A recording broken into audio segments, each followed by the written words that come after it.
Hello everyone, अस्सलाम वालेकुम। Hope all of you doing great.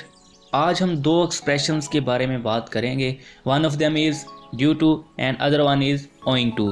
Due to and owing to का मतलब होता है की वजह से, यानी इन दोनों का मतलब एक ही है।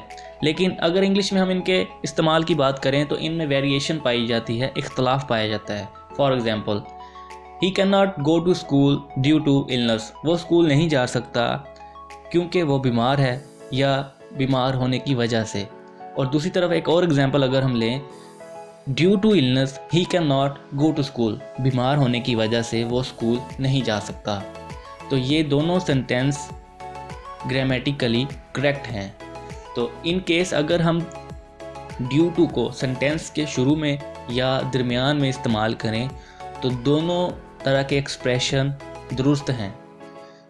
लेकिन in case of owing to, अगर हम कहते हैं owing to illness he cannot go to school, बीमार होने की वजह से वो स्कूल नहीं जा सकता, तो ये ग्रामेटिकली करेक्ट है।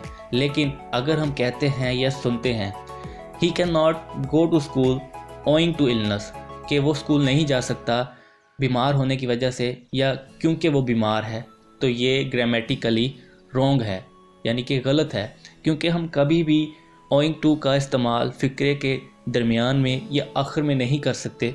हम हमेशा ओइंग टू का इस्तेमाल फ़िक्रे के शुरू में करते हैं। लेकिन ड्यू टू के केस में हम फ़िक्रे के शुरू में और आखिर में ड्यू टू का इस्तेमाल कर सकते हैं।